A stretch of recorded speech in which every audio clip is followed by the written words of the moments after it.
Lumabas lang ako para kumain ng barbecue, nang bigla na lang akong hinalikan ng isang napakagandang babae. Hindi pa nga ako nakakabawi sa gulat, narinig ko na ang malinaw na boses ng babae. Nakikita mo ba, siya ang bago kong boyfriend. Mabilis akong nakahanap ng kapalit, kaya oo, isa akong malaking playgirl. Kaya wag mo na akong guluhin. Tapos, mas lalo pa siyang sumiksik sa pagkakayakap sa akin. Hindi makapaniwala ang lalaking nasa harap namin, at maya-maya pa, para siyang nasaraan ng bait. Kinuyam niya ang mga kamao niya at biglang sumuntok palapit sa akin. Sa sobrang bilis ng mga pangyayari, automatiko kong nayakap ang babae at napatayo habang umaatres ng isang hakbang. Naiwasan ko ang suntok ng lalaki. Sa sobrang kaba ko, parang tatalo na yung puso ko palabas ng dibdib ko. Hindi pa nga ako nakakapagsalita, inis ng nanormon yung mag. Songyan, nagpapatawa ka ba? Chenchin, napakalaking paasa mo.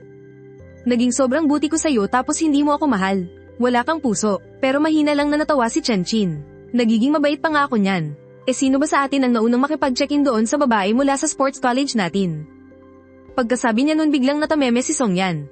Pinaimbestigahan mo ba ako? Malamig na tugon ni Chenchin. Feeling mo ba worth it ka? Matagal na hindi nakapagsalita si Songyan. Masama siyang tiningnan nito bago siya umikot at patakbong umalis. Nakahinga rin ako ng maluwag sa wakas. At doon ko lang na-realize na kanina ko pa pala yakap-yakap itong babaeng nagngangalang Chenchin.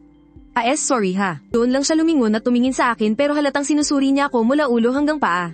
Sobrang naguluhan ako sa inasal niya. Tapos eksakto namang, may isang babaeng hingal na tumakbo palapit sa amin. Ate Chin, bakit ka naman nagpunta rito? Kanina pa kita hinahanap. Oh, hawakan mo nga to. Nang makita kong umalis na ang walang modong magandang babaeng yun, hindi ko na sila pinansin. Iniwas ko ang tingin ko, umupo ulit ako para lantakan ng barbecue ko. Ewan ko kung dahil ba sa galit o sa gutom pero parang baliw kong sinubo ang barbecue at nilagok ang beer. Hanggang sa busog na ako. Pero grabe ang bilis dumating ng karma. Ating gabi sobrang sumakit ang sikmura ko na halos hindi ako makahinga at namumutla na ang buong mukha ko. Pinagpapawisan pa ako ng malamig hanggang sa halos mag-uumaga na. Bago ako tuluyang nakatulog sa sobrang hilo. Pagkagising ko, basang-basa na ako ng pawis. Pinilit kong bumangon kahit na pagod ang katawan ko para makaligo. Nagluto na naman ako ng lugaw mag-isang nakaupo sa lamesa at dahan-dahang humihigop. Nakakabingi ang katahimikan sa loob ng bahay. Tanging kalansing lang ng kutsara at mangkok ang naririnig. Pero kakatapos ko lang humigop ng lugaw biglang tumunog ang pinto at may nagbukas nito mula sa labas. Isang babaeng nasa middle age na naka-business attire ang pumasok. Biglang nagdingning ang mga mata ko. Pero malamig lang siyang lumapit sa akin. Ipinaghanap kita ng eskwelahan. Bukas ang pasok, heto ang allowance mo para sa buwang ito. Aalis ako papuntang ibang bansa ng 1 buwan. Kapag kinyo lang ka sa pera, tumawag ka na lang. Pagkasabi nun, dumiretso na siya sa taas para mag-empake. Hindi nagtagal, bumaba siya hila-hila ang isang malaking malita. Mula umpisa hanggang huli, ni hindi man lang niya ako tinapunan ng tingin. Ma, mag-ingat po kayo sa biyahe, katahimikan lang ang isinagot niya sa akin. Naiwan sa lamesa ang bago kong admission letter at isang makapal na patong ng malamig na pera. Ito lang ang kaisa-isang pagmamahal ng isang ina na kaya niyang ibigay sa akin. Samantala, kasalukuyang ginaganap ang isang racing event na inorganisa ng CTE University at talagang nakakabingi ang ugong ng mga makina. Nasa loob ng sasakyan ang magandang red-haired na si Chenchin. Imbes na magmenor sa kurbada, mas diniinan pa niya ang selinyador at mabilis na tumawid sa finish line. Ate Chin, grabe ka ngayon. Ni anino ng sasakyan mo, hindi namin makita. Kung mahina, edi mag-ensayo. Ate Chin, tambay tayo bukas sa Hangkiao Club. Balita ko maraming baguhan dun. Pero ngumiti lang si Chenchin. Sumakay agad sa sasakyan, pinaandar ito at umalis. Hoy, Ate Chin, sasama ka ba o hindi? Hintayin mo naman ako. Pagsapit ng gabi, pagkapasok ni na Chenchin at Zai Linlin sa pintuan ng Hangkiao Bar. Ate Chin, Ate Linlin, the usual ba tayo? Oo, at pakitawag na rin si Ajian. Sige po, aayusin ko na agad. Pero hindi ko inaasahan na habang papasok si na Chenchin sa VIP room. Sa kabilang banda naranasan ko naman ang isang napakahirap na sitwasyon. Kinabukasan, buwan ng Setyembre sa Changzhou, at malamig ang simoy ng hangin. Mag-isa akong naglakad papuntang eskwelahan. Ito na ba ang bagong kulungan na inihanda ni Mama para sa akin? Balita ko'y matagal na ang kasaysayan ng paaralang ito at makaluma ang disenyo. Pero ni Katie Ting, hindi ako masaya. Una akong pumunta sa opisina ng principal. Nang makita ko ang tanyag na taong iyon na sa libro ko lang nakikita, nakaramdam pa rin ako ng kaunting pananabik. Napakabait niya, at mabilis niyang inasikaso ang pag-enroll ko. Pagkatapos nun, inutusan niya akong hanapin ang counselor ko. Pagkabukas ko ng pinto ng opisina, isang babaeng makapalang makeup. Pero mukhang masungit ang nakaupo sa loob. Kinuha niya ang transcript of records ko. Sinulyapan lang ito, tapos ay basta nalang binitiwan sa tabi. Wala akong pakialam kung saang maliit na lugar ka nang galing noon, o kung gaano pa kataas ang grades mo.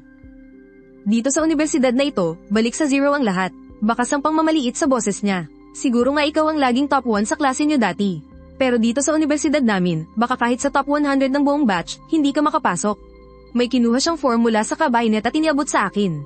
Form yan para sa uniform ng department. Kuhanin mo mag-isa sa warehouse ng student council pagkatapos ng klase. Pero habang hawak ko ang form, at iniisip kong sa wakas ay makakapagsimula na ako ng bagong buhay, may panibagong eksena namang nangyayari kay Chenchin sa bar. Sa loob ng VIP room. Ate Chin, uuwi ka pa ba ngayon? O dito ka na matutulog sa taas ng club? 21 taong gulang si Chenchin.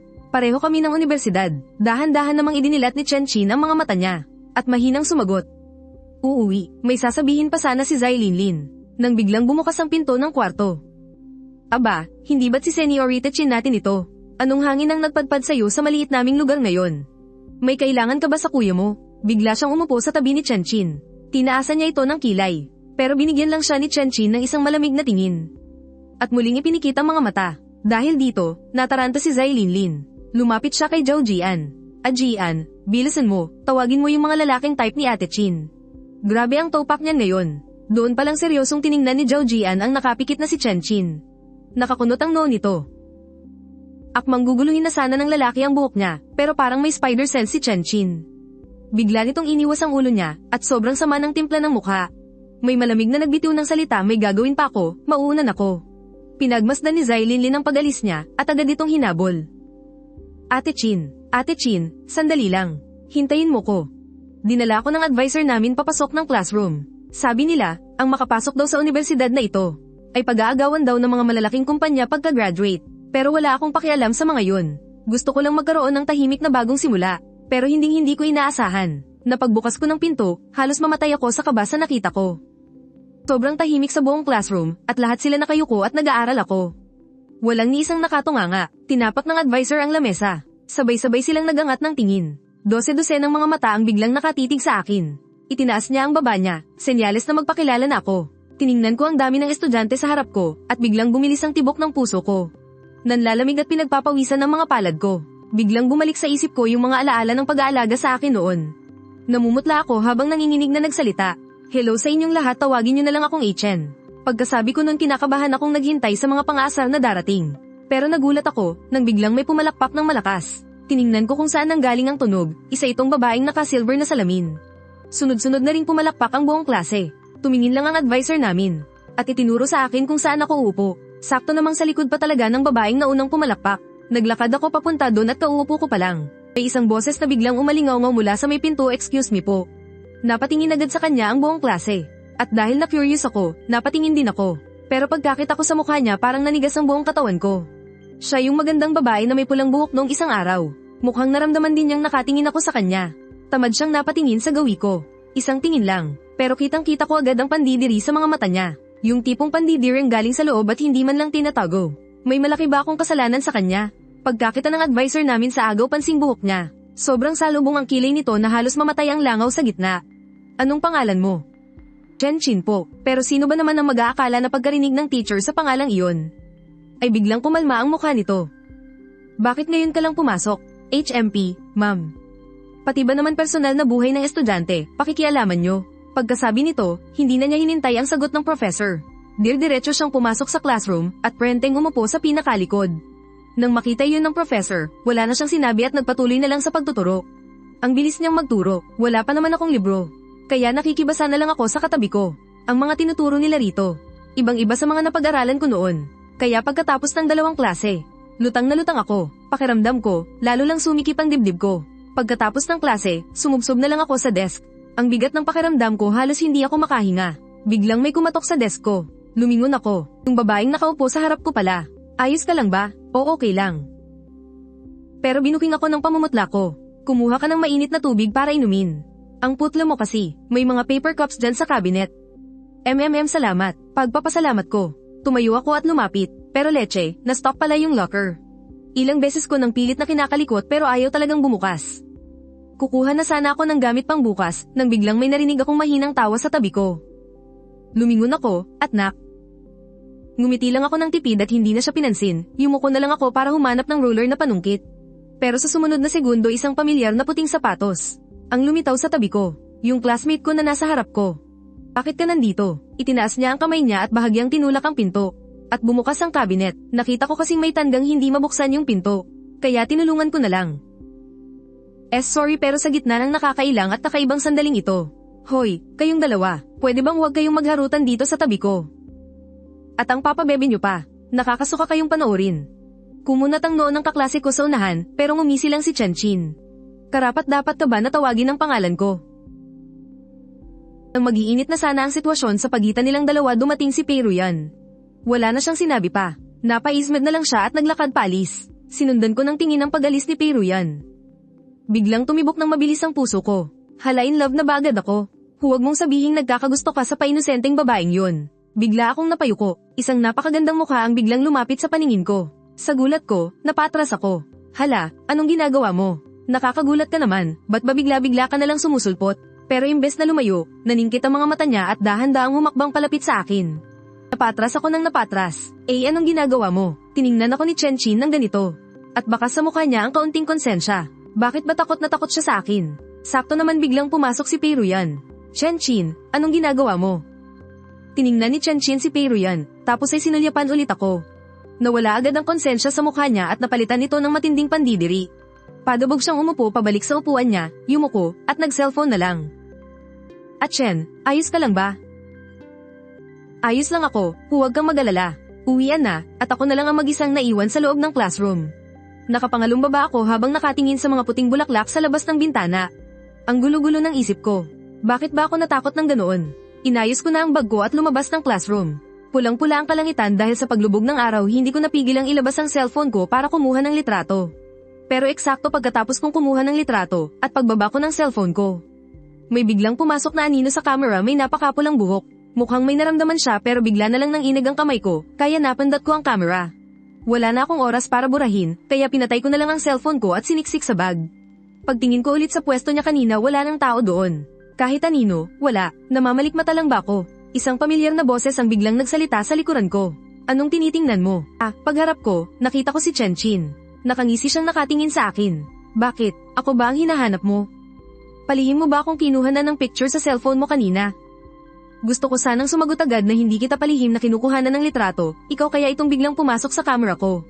Pero hanggang sa isip ko lang yun nasigaw. Umirap at ngumuso si Chenchin. Akin na, kinabahan ako bigla, pero inabot ko pa rin ang cellphone. Kinuha niya ito, at binuksan ang gallery. Sabi na nga ba, patay na patay ka rin sa akin, ano? Nawalan talaga ako ng masabi. Nag-swipe pa siya, puro mga litrato lang ng mga tanawin na kinuha ko. Bigla siyang nawalan ng gana. Ang bilis niyang mag-swipe, pero bigla siyang napatigil sa isang litrato. Wala pang 2 segundo niya itong tiningnan, nang may isang kamay na biglang umagaw sa cellphone. Tumalikod ako at tumakbo ng mabilis, para bang may humahabol na demonyo sa likuran ko. Tiningnan lang ni Chenchin ang pag-alis ko. Puno ang isip niya ng litratong nakita niya kanina. Mga braso iyon, hita, at tiyan. Pati pisngi at balikat na puro pasa, pamamaga, at mga mantsa ng dugo. Nakakakilabot tingnan. Napahawak siya bigla sa tato sa kanyang collarbone. Pagsapit ng gabi, pagkabukas ni Chenchin ng pinto, narinig niya agad ang tawanan mula sa loob ng bahay. Nandito na ang anak natin. Halika na't kumain. Tiningnan lang ito ni Chenchin habang nagkukunwaring malapit na mag-ina sina Peruyan at Mrs. Chen. Tamad siyang naglakad palapit at dekwatrong naupo. Pangasar niyang sinabi kay Chen Hui, matandang Chen, mukhang. Tara, inom tayo. Estudyante ka pa lang sa kolehiyo, tapos araw-araw alak ang nasa isip mo. Ano bang klaseng ugali yan? Nagkibit balikat si Chenchin, tapos kumuha ng isang piraso ng lotus root. Sinubo niya ito, tapos minuya ng 2 beses. Tapos, PWE. Idinurin niya lahat, ang pangit ng lasa, sobrang tamis at nakakaumay. Bakit ba araw-araw niyo tong niluluto? Nang makita ni Chen Hui na biglang sumama ang timpla ng mukha ng asawa niya sa tapat, sinipa niya si Chenchin sa ilalim ng lamesa. Bakit mo ba ako sinisipa? Pangit din ba ang lasa nito para sa'yo? Yung mga ganitong uri lang ng tao ang mahilig sa mga nakakaumay na tamis. Na nagtatago sa totoong lasa ng pagkain. Biglang ibinagsak ni Ginang Chen ang mga chopstick niya sa sahig. Galit na galit ang mukha niya. Chenchin, sino bang pinariringgan mo? Kung tutusin, ikaw nga yung pinakawalang karapatan dito.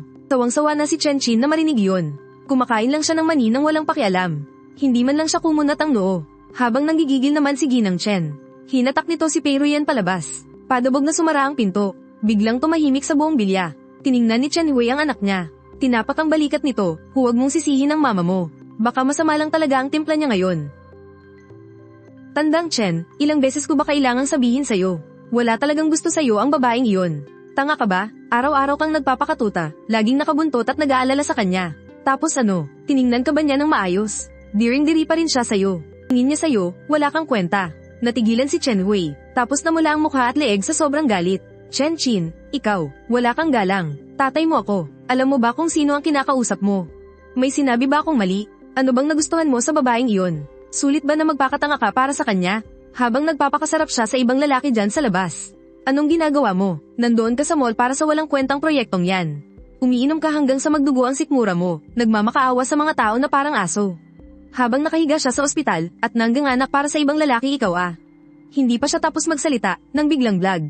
Isang malakas na kalabog. Pulang-pula ang mga mata ni Chen Hui sa galit, at iniamba ang kamay para sampalin si Chen Qin. Pero sa huli hindi niya rin itinuloy. Huminto siya. Tiningnan lang ni Chen Qin ang nagngangalit na si Chen Hui, ngumisi ng malamig, sabay talikod at naglakad palayo. Naiwan si Chen Hui na sapo ang dibdib niya habang naghahabol ng hininga. Kinahapon, sa parke ng syudad. Nakatikubo si Zai Linlin sa sahig hawak ang tiyan niya, tawang-tawa hanggang sa mapaluha. May nakabalot na gasa sa noo si Chen Qin habang nakaupo sa duyan. Nang marinig ang pagtawa niya, ibinaba niya ang tingin at sinulyapan siya. Pinunasan ni Zai Linlin ang luha niya, tumayo, at pabirong sinabi. Ate Qin, pasensya na pero ang lakas din talaga ng loob mo no. Akalain mo yun, kinalaban mo pa talaga ang tatay mo. Kung hindi ka ba naman bugbugin yan, ewan ko na lang. Pinandilatan siya ni Chen Qin. Nakakapagtaka na hindi siya sumagot, nang makita ni Zai Linlin ang itsura niya. Alam na niyang bad trip na naman ito. Napabuntong hininga na lang siya. At napaisip sa nakaraan, itong si Chen Qin kasi. 1 taon na ang nakalipas, gamit ang malamig niyang aura at halimaw na galing sa pagmamaneho. Sumikat siya sa underground racing ng mga estudyante. Sa track, siya ang pinakamatapang na reyna. Paglabas naman ng track, wala siyang pakialam sa mundo. Papalit-palit lang ang mga lalaking nagkakandara pa sa kanya. Pero alam ko na bukod sa karera, hindi pa tumitibok ang puso niya para kahit kanino. Minsan, gusto ko talagang makita kung anong klaseng tao ba ang makakapagpaiyak at makakapagpabaliw sa kanya. Ewan ko lang kung makikita ko pa yun bago ako mamatay. Anong tinitingin-tingin mo? May gusto ka sakin? Sinalubong ni Chen Qin ang tingin ni Zai Linlin at walang ganang nagsalita. Napabugan ng tawa si Zai Linlin. Hala, hindi Hindi ko yata kayang paamuhin ng isang tulad mo. Gusto ko pa kayang mabuhay ng matagal no. Bigla siyang nakakita ng 2 pamilyar na balto. Nagbago agad ang tingin niya. Humakbang siya at sinundan ng mga ito.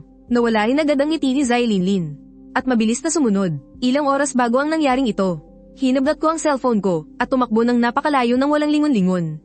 Hanggang sa hindi ko na kaya, doon lang ako huminto. Hapong-hapo ako sa paghinga. Nagpahinga ako sandali, tumayo ako ng maayos, kinuha ang cellphone ko at inunlock ito. Ang daming pictures lahat yun, bahagi ng nakaraan ko. Pinagmasdan ko yun ng ilang segundo, tapos bigla na lang akong natawa. Wala nang pag-aalinlangang pinindot ko ang delete. Tapos na ang lahat ng to. Hindi ko na ulit pagdadaanan ng mga bagay na yon. Hindi ko na kailangang mabuhay sa takot araw-araw. Hindi ko na kailangang mag-ingat sa bawat kilos ko. Huminga ako ng malalim. Gaman ng buong pagkatao ko, isang pakiramdam na ngayon ko lang ulit naranasan. Pero nung pauwi na sana ako, bigla namang sumakit ng sobra ang tiyan ko. Napahawak ako sa sikmura ko at patakbong naghanap ng banyo. Pagkatapos kong magsuka at magtae ng paulit-ulit hawak ko ang gamot na binili ko sa batika. Namumutla akong naupo sa isang bench sa parke. Nang biglang, naramdaman kong may isang babaeng nakatayo sa harapan ko. Pero yan, anong ginagawa mo rito? Tiningnan niya ang namumutla kong mukha. Ayos ka lang ba? Ang putla-putla mo. Dating sakit lang. Ayos lang ako, huwag kang mag-alala. Ayos ka lang ba talaga? Pinagmasdan ko ang maganda niyang mukha. Tumango siya. Sige, ihahatid na kita pa uwi. Tita Chen, ihahatid ko po muna ang kaklase ko. Masama po kasi ang pakiramdam niya. Mauna na po kayong umuwi, babalik din po ako agad. Pinasadahan ako ng tingin ni Ginang Chen at halatang masama ang timpla niya. Pero tumango pa rin siya. Pinagmasdan ko ang pagiging maalalahanin ni Pero yan. At medyo nahiya ako, hindi na kailangan. Kaya ako namang umuwi mag-isa. Ngumiti si Pero yan at sinabing, tara na. Padadaanan ko rin naman para makapagkwentuhan na rin tayo. Lumingon ako kay Pero yan, at may isang pamilyar na tao ang pumasok sa isip ko. Gusto ko sanang magsalita, pero nag-aalangan ako. Kung may gusto kang itanong, sabihin mo lang. Huminto ako sa paglalakad, at nag-aalinlangang nagtanong. Ikaw ba si Xiaosu? Tiningnan ako ni Pero yan. Namumula ang kanyang mga mata, ngumiti siya ng may galit, at hinaplos ang buhok ko. Chen, nakilala mo rin ako sa wakas. Ikaw nga talaga si Xiaosu. Ang tagal nating hindi nagkita habang nagsasalita, medyo naging paus ang boses ko. Naiiyak kong sinabi, bakit? Bakit hindi mo agad sinabing ikaw yan? Bukod kila papa at mama, si Peiruyan lang ang nag-iisang tao noong kabataan ko na may tuturing kong kaibigan. Pero hindi pa Peiruyan ang pangalan niya noon, siya si Suruyan. Dati, noong binubuli ako, si Suruyan ang nagligtas sa akin. Inihatid pa niya ako pauwi, pagkatapos ng araw na iyon, naging matalik na kaming magkaibigan. Sabay kaming pumapasok at umuwi. Nakita yun ng mga nambubuli sa akin, kaya pati si Suruyan, pinag-initan nila. Pero kahit payat siyang tingnan, napakagaling niyang makipag-away. Nang makatikim sa kanya ang mga iyon, natakot na sila at hindi na kami muling ginulo. Nangako pa nga kami na sabay kaming papasok sa iisang junior high. Pero nang magsimula ang klase, hindi ko na siya nakita pa. Nagtanong-tanong ako sa kung saan-saan. At doon ko lang nalaman mula sa iba na ulila pala si Suruyan. 4 na taong gulang pa lang siya nang mamatay ang mga magulang niya, kaya ipinadala siya sa ampunan. Bago mag-junior high, may umampon sa kanya. Kaya simula noong 8 taong gulang kami, wala na akong naging balita tungkol sa kanya. Patawad, Chen. Wala talaga akong magawa noon. Narinig ko ang malungkot na boses ni Peiruyan. Nakayuko siya at halatang nakonsensya. Ayos lang yun. Naiintindihan ko. Kuminang ang mga mata ni Peiruyan at magsasalita na sana ng biglang. Aba, Senyorita Pei, tapos na bang kumain at nandito para makipag-date? Kaya pala pamilyar, ang ating Senyorita Pei pala ito ah. Pagkasabi nun, tiningnan niya ako na nasa tabi ni Peiruyan. Sino to? Bagong boyfriend ni Senyorita Pei. Ngayon ko lang yata nakita ang pagmumukhang to ah. Tara na, hindi sila pinansin ni Peiruyan. Sinenyasan niya akong sumabay sa kanya. Ilang araw pa lang kayong magkakilala, nagda-date na agad. Oh, baka naman pati mga bawal ay ginawa niya na rin, Peiruyan. Ang bilis naman yata ng mga pangyayari ah. Chen, ayusin mo nga yung tabas ng dila mo. Hindi lahat ng tao kasing dumi mo mag-isip. Bakit? Kayo pwede gumawa, tapos ako bawal magsalita. Bahagyang kumunat ang noo ko at masamang sumulyap kay Chen. Nakakaawa ka talaga, kailangan mo pang magpakapayaso para lang mapansin. Pagkasabi ko noon, hinaila ko na si Peiruyan at tumalikod palayo. Tiningnan lang ni Chen ang pag-alis namin. Dahan-dahan niyang naikayam ang mga daliri niya, habang dumilim ang magaganda niyang mga mata. Ate Chin, kailan ka pa naging ganyan ka-interesado sa lalaking yan? Napatigilan si Chen. Tapos, na para bang may narinig siyang nakakatawa. Pinakaayoko sa lahat yung mga lalaking pabigat na pagwapo lang. Nakakasira ng araw tingnan. Baka nga hindi ka rin naman niya type eh. Zai Linlin, wala lang talaga siyang taste. Bakit mo ba ako nilalay? Ate Chin, wala naman akong sinasabing masama ah. Kinagabihan, pagka-uwi ni Chen, tiningnan niya ang maliwanag na mansiyon. Saglit siyang natigilan, pero nang may maalala, napangiti siya ng mapait at tuloy-tuloy na pumasok sa loob nang hindi man lang naghuhubad ng sapatos. Nang makita niya si Chen Hui sa sofa, ngumisi siya.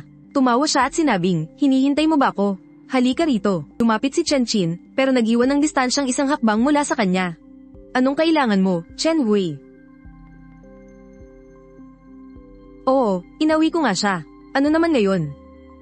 Sa sobrang galit, lumingon si Chen Hui at tiningnan siya ng masama.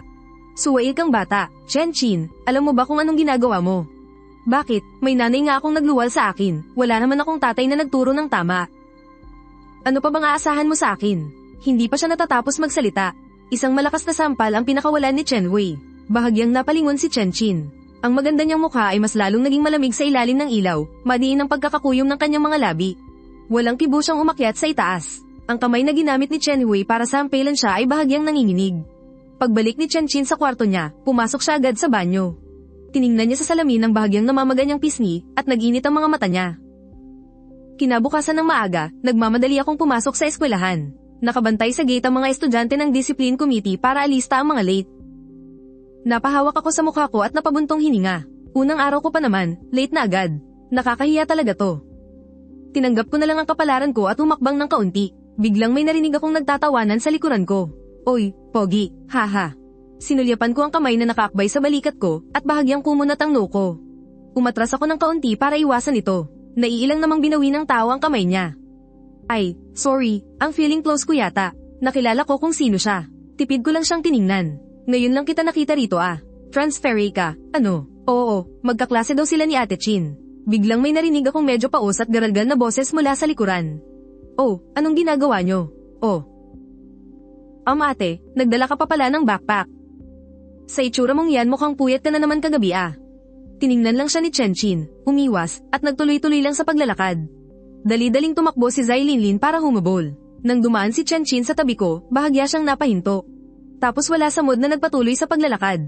Pagdating namin sa gate ng school, hinarang kami ng mga taga-disciplinary committee. May isang babaeng officer na nagabot ng kamay para harangin siya. Matigas ang tono niya, tiningala siya ni Chen Chin. At malamig na tinitigan ng officer sa mga mata. Biglang kinilabutan ng babae sa tingin niya. Yung isang officer sa tabi niya, mabilis na hinaila ang dulo ng damit ng kasama niya. At pabulong na sinabing hayaan mo na siyang pumasok. Iba kasi talaga ang tingin kay Chen Chin dito sa school. Matalino na, galing pa sa mayamang pamilya. Kahit ang principal, tiklop sa kanya. Sige na, palagpasin mo na. Huwag ka na gumawa ng gulo, nag-alangan siya sandali. Pero sa huli, bumigay rin. Binawi ni Chen Chin ang tingin niya. Lumingon siya para tawagin si Zai Linlin, pero nakita niyang para itong tuta. Na nakabuntot sa akin, habang hawak-hawak pa ang gatas ko. Kanina kasi, nakatayo ako sa gilid at kumakain ng sandwich, nang marinig kong kumukulo ang tiyan ni Zai Linlin. Kaya inabot ko na lang sa kanya yung sobrang mainit na gatas. Gusto mo, kukunin na sana niya at isusuksok ang straw, nang biglang may umagaw ng gatas. Ay, Ate Chin, hindi ka rin pala nag-almusal ah. Ang lakas ng loob mong inumin ang bigay niya. Hindi ka ba natatakot na malason? Gatas, imposible naman yata yun. Ngumisi si Chen Chin, pero walang kabuhay-buhay ang mga mata niya. Anong imposible? Lumingon siya sa akin at sinabing, hindi mo ba alam na kung gaano kaganda ang isang nilalang, ganoon din siya kalason. Pagkasabi noon, kinuha niya ang gatas at mayabang na naglakad lampas sa mga officer. At pumasok na sa loob ng campus. Bakit ngayon ka lang? Na-late ka ba? Medyo na traffic kasi. Nakuha mo na ba yung uniform mo? Ah. Hala, nakalimutan ko. Okay lang, samahan na kitang kunin mamayang uwian. Alam ko kung saan. Salamat ah.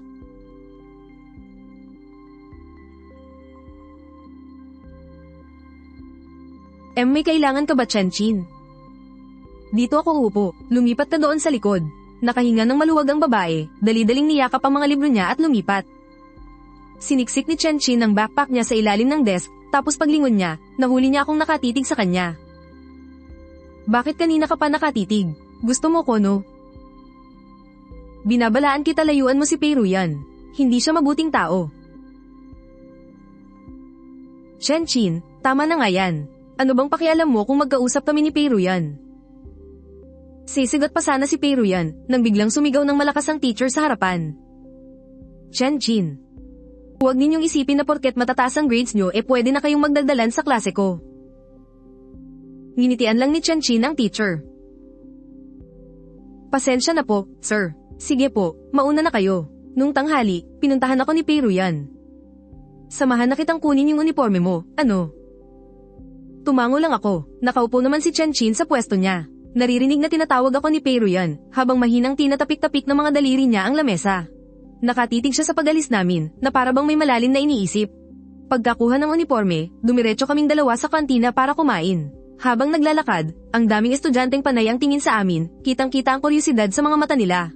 Siyempre, kilala si Pei Ruyan bilang isang seryoso at matalinong estudyante na laging nag-iisa. Kaya ngayong may kasama siyang estranghero na tulad ko, talagang mapapatingin ng kahit na sino. Oy, ano sa tingin mo? May namamagitan ba talaga sa bagong estudyanteng yan tsaka kay Pei? Sinulyapan kami ni Songting, bago yumuko at nagpatuloy lang sa pagkain. Ewan ko, wala akong paki. Nagmamaang-maangan pa, hehe. Pagkatapos kumain ni Songting, inayos niya ang lilian ng damit niya.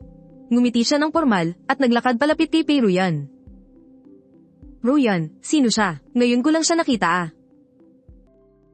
Hello, ako nga pala si Hichen. Bago lang ako rito. Hello rin, ako si Songting. Pagkatapos kumain, sabay-sabay kaming tatlong lumabas. Mas dumami pa ang mga nakatingin sa amin ngayon kaysa kanina. Laging namunguna sa top 5 nanograms buong batch sina Songting at Pei Ruyan, kaya nang tumayo silang magkasama. Ang pinagsamang gwapo at maganda, talagang napapasabi ang marami na bagay sila. Panay ang kwento ni Songting kay Pei Ruyan tungkol sa pag-aaral. Pero si Pei Ruyan, tayo na lang ulit ang mag-host sa welcome party ngayon ah. Naikayam ni Songting ang mga kamao niya tapos ay dahan-dahan ding binuksan, pero nakangiti pa rin siyang nagtanong. Pei Ruyan, nakikinig ka ba sa akin? Ha, anong sabi mo? Akmang magsasalita na sana si Songting. Nang biglang sumugod si Song Noo at sinigawan ako, kaninang umaga lang, nakikipagharutan ka na kay Chen Chin sa gate ng school. Tapos ngayong tanghali, nilalapitan mo naman si Pei Ruyan. Ano bang gusto mong mangyari? Lumayo ka nga sa kuya ko. Song Noo, umayos ka nga sa pananalita mo. Huwag kang bastos, dahil hindi naman yata tayo tanggap dito. Aalis na lang kami. Pagkasabi nito, sinenyasan ako ni Ruyan. Kaya sumunod ako sa kanya at tuloy-tuloy na kaming umalis. Ruyan, hindi ganyan ang ibig kong sabihin. Sandali, kuya. Pinigilan siya ni Song Noo. Kuya, nagkakaganyan na nga siya eh. Kusa na siyang nagpapariwara, tapos sama-sama pa sa mga taong kain na hinala. Bakit mo pa siya pinapahalagahan? Sinundan lang ng tingin ni Song Ting ang paglayo ni Ruyan. Nakaramdam siya ng pait sa dibdib niya. Sa tagal ng pagkakakilala nila, ito ang unang beses na ipinagtanggol nito ang isang lalaki. Gusto ba talaga niya si Hichen? Bakit ba palagi na lang akong isinusuka ng mga tao kahit saan ako magpunta? Wala pa rin pala akong pinagbago. Ako pa rin yung taong kinaiinisan ng lahat. Anong problema, Chen? Malungkot ka ba? Gusto mo bang magpahangin sa labas? Tumango lang ako. Tahimik kaming lumabas ng classroom na magkasunod, sa rooftop ng school. Tingnan mo kahit gaano pa kahirap o nakakainis ang mga bagay-bagay kung nasa mataas kang lugar. Mula sa malayo, nagmumukhang napakaliit ng lahat. Lumingon ako sa kanya, dahan-daang nililipad ng hangin ang gulo-gulo niyang buhok. Biglang bumalik ang alaala ko noong 11 taong gulang ako bumalik sa mga panahong binubuli ako. Pero noon, may isang batang babae na matapang na tumakbo para iligtas ako. Iyon ang unang pagkikita namin ni Ruyan. Kalaunan, naging matalik kaming magkaibigan na walang tinatagong sikreto sa isa't isa. Tumambay kami sa rooftop hanggang sa malapit nang magsimula ang klase, bago kami sabay na bumaba. Pagpasok sa classroom, nakaupo na si Chen Chin sa upuan niya. Nang makita niyang sabay kaming pumasok, biglang nagiba ang timpla ng mukha niya. Uupo ko pa lang, bumulong na siya sa tenga ko. May halong selos ang tono niya, tapos na ang date niyo. Lumayo ka nga sa akin. Bakit? Parang hindi ka yata masaya. Nag-away ba kayo ng Ruyan mo? Ngumisi ako. Ano bang pakialam mo? Nagbago ang mukha ni Chen Chin. At dahan-daang umayos ng upo. Nang uwian na at tapos na kaming maglinis. Ako ang pinakahuling lumabas ng classroom. Hindi pa ako nakakalayo sa gate ng school. Isang grupo ng mga mukhang siga ang biglang hamarang sa dadaanan ko. Biglang bumilis ang tibok ng puso ko. Nagkunwari akong matapang at sinubukang iwasan sila. Pero halatang ako talaga ang pakay nila, kaya kinorner nila ako sa isang eskinita. Sino kayo? Anong kailangan nyo? Tuturuan ka lang namin ng leksyon. Huwag kang pumoporma sa babae ng iba. Biglang may sumingit na boses ng isang babae, anong ginagawa nyo dyan? Nakasandal si Chen Chin sa bungad ng eskinita, nakasabit sa isang balikat ang bag, at sagad hanggang taas ang zipper ng itim niyang jacket. Nakatago sa loob ng kwelyo ang maliit niyang baba. Long time no see, Senyorita Chen. Anong trip nyo? Wala naman masyado. Pinaglalaruan lang namin itong batang walang mudo. Tinuturuan lang ng leksyon. Kinakabahan ko siyang tiningnan at naisip, siya ba ang nagpadala sa mga lalaking ito? Dahil ba sinagot-sagot ko siya kaninang umaga? Miss Chen, alam kong matalino ka. Binayaran lang ako para gawin ito. Trabaho lang. Magkunwari ka na lang na wala kang nakita. Pagbigyan mo na ako ililibre na lang kita ng inom sa susunod. Huwag kang mag-alala, hindi ko naman kilala yan. Wala kaming kaugnayan. Bakit ko naman sasalihin ang gulo nyo? Sige, ituloy nyo lang iyan. Bumigat ang dibdib ko at may umusbong na pait sa puso ko. Hoy, paano na to? Tingnan mo nga yung itsura mo. Mukhang katapusan ko na talaga ngayon, hindi mo ba talaga ako tutulungan? Siyempre, ililigtas kita pero kailangan mo munang pumayag sa isang kondisyon. Sa madilim na eskinita kumikinang ang mga mata ng dalaga. Chen Chin, sige, pumapayag na ko. Napatigil sa paghakbang si Chen Chin palabas ng eskinita at tipid na ngumiti ang kanyang mapupulang labi. Ibinagsak niya ang bag niya sa lapag, hinubad ang kanyang jacket at inihagis ito sa ibabaw. Umikot siya at naglakad pabalik. Wala pang ilang minuto. Umalingongaw na ang sunod-sunod na sigawan sa loob ng eskinita. Punong-puno ng dumi at galos sa maandala ko sa pader. Pinagmasdan ko ang maliksing galaw ni Chen Chin, mabilis, mabagsik, asintado. Mas magaling pa siya kaysa sa kahit sinong nakita ko. Bigla na lang humugot ng patalim ang lalaking nakakulay ginto ang buhok. Sumugod siya kay Chen Chin sa gitna ng gulo. Mabilis ang naging reaksyon ko. Hinablat ko ang bag at ibinato sa taong yun. Mabuti na lang at lelayan lang ng damit ni Chen Chin ang nahiwa ng patalim. Gusto ba makulong ng siraulong to? Lumingon siya sa akin at tigilan ako sa paraan ng pagtingin niya. Bigla akong nanigas. Naglakad si Chen Chin palapit sa akin. May bakas ng pag-aalala sa boses niya. Nasaktan ka ba? Hinawakan ko ang braso niya at tiningnan ang punit niyang uniforme. Namumula ang pisngi niya at pinagpapawisan pa dahil sa labanan kanina. Lumapit sa akin si Chen Chin. Bakas ang pag-aalala sa boses niya. Nasaktan ka ba? Hinawakan ko ang braso niya. Tiningnan ko ang punit niyang uniforme, pinagpapawisan ng mukha niya dahil sa labanan kanina. At namumula pa ito. Wala to, ayos lang ako, di ba? Pinulot ko ang mga bag namin mula sa lapag. Hinayla ko siya paalis sa magulong eskinita na yon. Naglakad kami ni Chen Chin nang magkatabi sa kalsada. Hoy, huwag mong kalimutan yung ipinangako mo sa akin kanina ha. Huminga ako ng malalim at nagtanong, sige na, ano bang gusto mong gawin ko? Hindi ko pa napag-iisipan. Sasabihin ko na lang sa'yo kapag alam ko na. Basta, may utang na loob ka sa akin. Bigla namang tumunog ang tiyan ni Chenchin na mula agad. Nainis siya sa hiya, at tiningnan ako ng masama. Anong tinitingin-tingin mo dyan? Ngayon ka lang ba nakarinig ng kumakalam na sikmura? Kailangan ko ring kumain, no? Akala mo ba hindi nauubos ang lakas ko? Dalian mo na, ilibre mo ko ng pagkain. Pero nakailang lipat na kami ng kainan. Hindi pa rin nakakahanap si Chenchin ng gusto niya. Bigla siyang nagtanong sa akin. Taga saan ka nga pala? Sa Sunan. Kung taga Sunan ka, ipagluto mo na lang kaya ako ng mga pagkain galing Jiangnan. Hindi pa kasi ako nakakatikim ng orihinal na luto noon, eh. Napaisip ako saglit, saka tumango. Pumunta kami sa grocery para mamili ng mga sangkap. Ang dami talagang gustong kainin ni Chenchin. Oy, mukhang masarap tong isda, Bilihin na rin natin yung hipon, kumuha rin tayo ng gulay. Kumuha na lang tayo ng tigkakaunti. Paglabas namin, bitbit ko na yung ilang mga supot. Umalis na kaming dalawa at umuwi sa bahay ko. Pumasok ako sa kusina para mag-asikaso, habang si Chenchin naman, akala mo nasa sarili siyang bahay. Nakasalampak lang siya sa sofa at nanonood ng TV. Kakain na, sigaw ko sa kanya. Umayos naman ang upo si Chenchin mula sa sofa. At naglakad papalapit, nagtanong lang ako ng casual. Anong gusto mong inumin? May fruit juice dito. May beer ba? Wala Napaismed na lang si Chenchin. Kumuha siya ng isang pirasong chicken wing at isinubo ito. Bakit matamis to? Hindi ba matamis naman talaga ang cola chicken wings? Timplang Sunan kasi yan kaya medyo matamis. Bakit ang tabang din itong gulay? Wala man lang kalasa-lasa. Gusto ko ng maanghang. Eh di subukan mo to, malasa yan. Maalat-alat at malinamnam, sige na nga, pagtitsagaan ko na. HMP, pwede na rin. Pagkalipas ng kalahating oras, napatingin ako sa mga basyong plato sa lamesa. Napakibit na lang ang bibig ko. Pagtitsagaan pala ha. Pagkatapos kong magligpit ng mga pinggan, nakita kong nakatulog na pala si Chenchin sa sofa. Nakabaluktot siya, parang kuting na nakasiksik sa sofa. Naalala ko kung paano siya nakipagbugbugan kanina, para lang iligtas ako. Hindi ko maiwasang mapangiti, mabait naman pala talaga si Chenchin. Bakit ganyan ka makatitig? Biglang idinilat ni Chenchin ang mga mata niya. Nagulat ako, umupo siya ng maayos, itinaas ang kilay, at tiningnan ako. Alam kong maganda ako, pero masyado naman atang halata yung mga titig mo. Umirap na lang ako, at umupo sa isang silya. Gising ka na pala, umuwi ka na. Gabi na Isang maingay na ringtone ng cellphone ang bumusag sa usapan namin. Sinagot niya ang tawag, at ni-loudspeaker ito. Ate Chin, nasaan ka ba? Punta ka na rito, bilisan mo. Nandito sa dati, nanghahamon na naman yung baliw na lalaking taga-pamilya Su. Sabi niya, ginulpi mo raw siya noon kaya umuwi siyang parang asong bahagang buntot. Ngayon, nagdala siya ng restback para gumanti. Pupunta ka ba? Gusto sana siyang tanggihan ni Chenchin. Pero napatingin siya sa akin, at biglang may naisip. Sige, kamo maghintay siya. Papunta na ako. Binaban niya ang tawag, tumayo, at mabilis na sinuot ang jacket niya. Tara, may pupuntahan tayo. Ayoko nga. Ano ba yan? Pagbigyan mo na ako. Niligtas kaya kita kanina at pinagtataboy ko yung mga siga para sa'yo. Samahan mo na kasi ako. Tara na, dali na. Hay, oo na. May utang na loob talaga ako sa'yo eh. Ang layo ng ibinyahe ng taxi, hanggang sa tuluyang huminto ito sa isang malawak at bakanteng lote. Ate Chin, tumakbo palapit sa amin si Zai Linlin. Kuminang ang mga mata niya nang makita ko. Oy, kasama mo pala si Pogi. Oo, sabi ko na nga ba eh. Dinala mo pa talaga siya rito ha. Pakipot ka pa na hindi mo siya type. Nako, may matinding gulo at drama tayong aabangan ngayon. Siya nga pala, Ate Chin, nandyan na yung hambog na si Sushing. Ang dami niyang dalang restback. Nandoon sila sa may labas ng entrance. Nag-aabang sa'yo.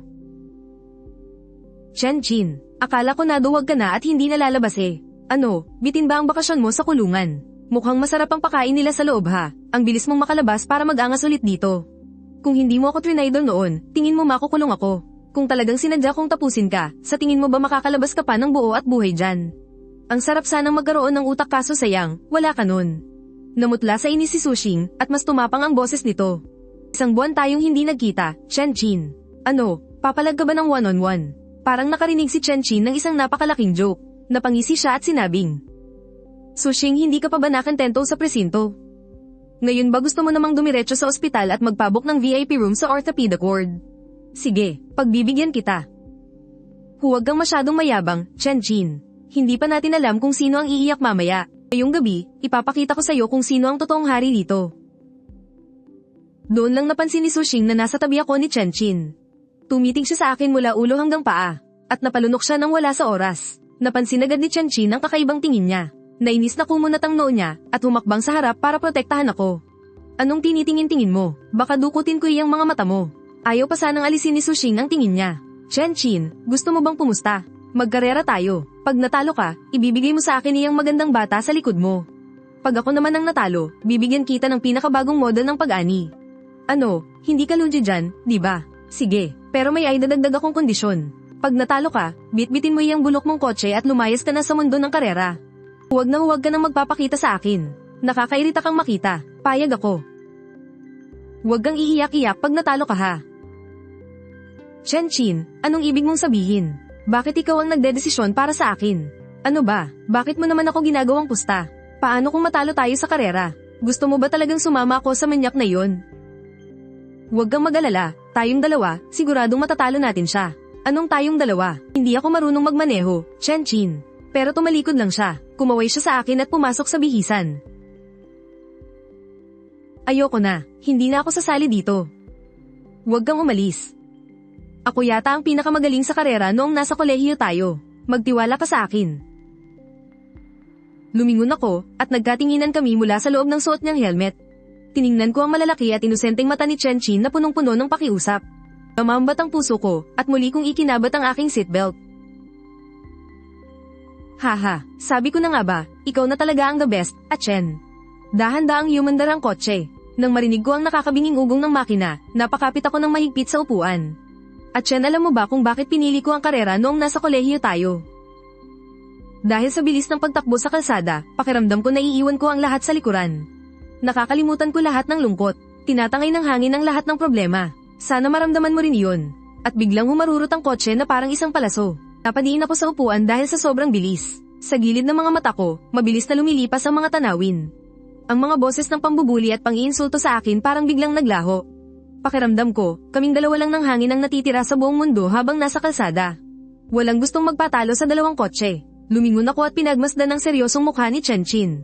At doon mabilis na tumibok ang puso ko. Sa RIA track, kalahating ikot na lang ang natitira sa karera. Nasa likuran lang namin ang kotse ni Sushing, desperadong makahabol sa amin. Biglang umugang ng malakas ang makina, sagad na inapakan ni Chenchin ang silinyador. At kami ang unang nakarating sa finish line. Tinanggal namin ni Chenchin ang mga helmet namin at bumaba ng kotse. Inis na bumaba si Sushing sa kotse niya. Hindi ko kailangan ng kotse mo. Ang bulok ng makina niyan, hindi bagay sa akin. Tandaan mo ang pinag-usapan natin. Bitbitin mo yung basura mo at lumayas ka na sa mundo ng karera.